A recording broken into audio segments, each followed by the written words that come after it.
बिस्मिल्लाहिर्रहमानिर्रहीम। नाज़रीन, मैं हूं आपका होस्ट मोहम्मद शहरोज़ इबाद और आप देख रहे हैं प्रोग्राम अब बात होगी।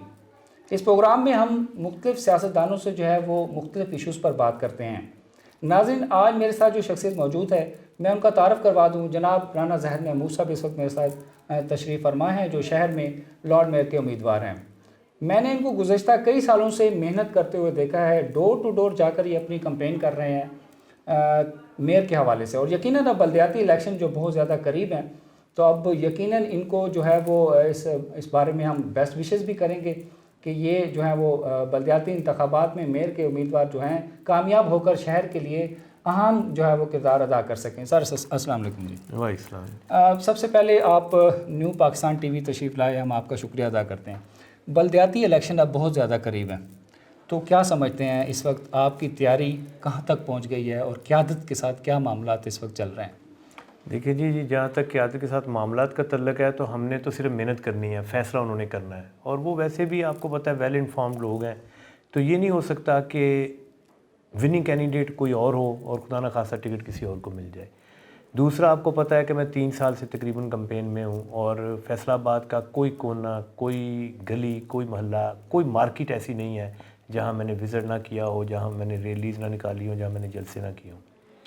तो मैं पहले भी ये कहता था कि जब इलेक्शन अनाउंस होना है तो हमने इलेक्शन डे की तैयारी शुरू करनी है। इलेक्शन कैंपेन में तो हम 3 साल से हैं, तो इंशाल्लाह फैसलाबाद से पीटीआई जीतेगी और इंशाल्लाह वाज़ह अक्सरियत से जीतेगी। तहरीक इंसाफ के पास इस वक्त जो मैं देख रहा हूँ, मैं भी यकीनन आपको जो है बहुत क्लोजली जो है वो जानता हूँ, आपके अलावा इस वक्त कोई ऐसी ऑप्शन नहीं है कि जिसको टिकट दी जाए और वो जीत जाए, क्योंकि 3 साल आपने इतनी मेहनत की है, लोगों के पास आप गए हैं, तो यकीनन हमारी बेस्ट विशेज़ हैं आपके लिए। राना साहब, जब आप बन जाएंगे लॉर्ड मेयर फैसलाबाद के, तो सबसे पहला स्टेप क्या लेना चाहेंगे फैसलाबाद की तरक्की के लिए? देखिए, 2 मेरे प्लान हैं। एक शॉर्ट टर्म प्लान है क्योंकि फिर जनरल इलेक्शन आ जाने हैं तकरीबन 1.5 साल बाद, और फिर हमारा लॉन्ग टर्म प्लान है। लॉन्ग टर्म प्लान में पहले भी मेरी ये ख्वाहिश थी कि फैसलाबाद में पार्किंग प्लाजास बने, फैसलाबाद का सेफ सिटी प्रोजेक्ट है, उसके बाद वासा के इश्यूज़ हैं। इसके साथ जो शॉर्ट टर्म प्लान्स हैं उनमें हमारा ये प्लान है कि तमाम रोड्स की मार्किंग, ट्रैफिक लाइट्स और सोलर पैनल्स के साथ जनरल जो लाइट्स अप है, पूरा शहर लाइट अप होना चाहिए। एटलीस्ट ये मिनिमम चीज़ें हैं जो आप समझते हैं कि आपको पहले साल में कर देनी चाहिए।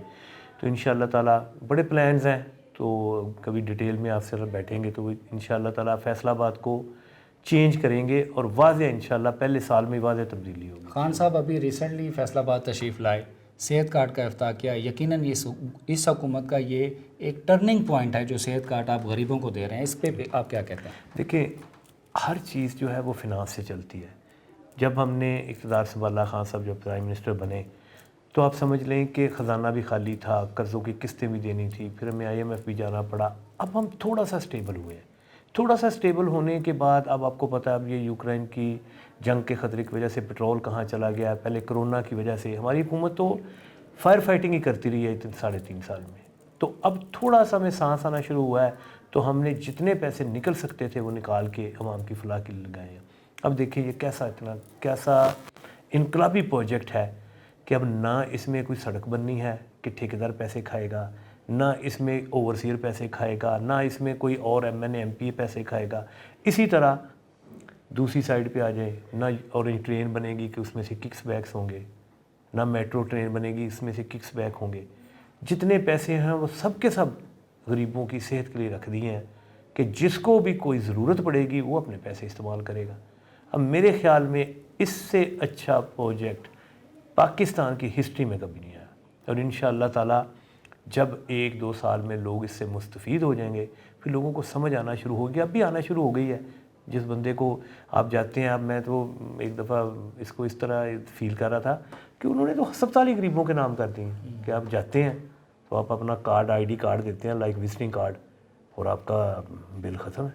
मेरा ख्याल है ये तो, मैं आपको पता है, पढ़ा हूँ ये अमेरिका में भी, इंग्लैंड में भी, कोई इसके करीब भी कोई चीज़ नहीं है। यानी अमेरिका और ब्रिटेन और ऑस्ट्रेलिया, इन ममालिक में भी ये नहीं है कि आप हॉस्पिटलाइजेशन के जो चार्जेस हैं वो गवर्नमेंट देगी। यानी जनरल हेल्थ जो है वो अलो है, जब आप स्पेशल हेल्थ की तरफ जाते हैं, ठीक है, तो वो आपको आपकी इंश्योरेंस कवर करती है। जिस मुल्क में आपकी इंश्योरेंस आपको कवर नहीं करती, उसमें लिस्ट है उसकी, प्रायोरिटी लिस्ट, लाइक यूके। आपको हार्ट का ऑपरेशन करवाना है, आप प्रायोरिटी लिस्ट में डाल जाएंगे। वो 2.5 साल बाद आए, वो 3 साल बाद आए। अब यहाँ जाएंगे आप, तीसरे दिन में ऑपरेट हो जाएंगे। तो ये इंग्लैंड और पाकिस्तान का फ़र्क खाने बना दिया है कि वहाँ 2.5 साल की लिस्ट में वेटिंग है और यहाँ 2 दिन में ऑपरेशन। यकीनन खान साहब ने जो 2 नहीं 1 पाकिस्तान का जो वादा है वो पूरा कर दिया, आप ये कहना चाहते हैं? बिल्कुल ये कह बिल्कुल जी। राना जाहिद महमूद साहब मेरे साथ मौजूद थे, जो ये फरमा रहे थे कि सेहत कार्ड जो है वो यकीनन इनकी गवर्नमेंट का एक टर्निंग पॉइंट है। तो नाज़रीन, राना जाहिद महमूद साहब से जो बातें हमने की हैं वो आपने भी सुनी। ये एक जज्बा जो है वो रखे हुए हैं, जैसे ही ये इंशाल्लाह कामयाब होंगे, फैसलाबाद का नक्शा ही तब्दील कर देंगे। तो हमारी बेस्ट विशेज़ राना साहब आपके साथ हैं। तो नाज़रीन, हमारे चैनल न्यू पाकिस्तान टीवी को ज़्यादा से ज़्यादा सब्सक्राइब कीजिए और अपने होस्ट मोहम्मद शहरोज़ इबाद को इजाज़त दीजिए। अस्सलाम वालेकुम।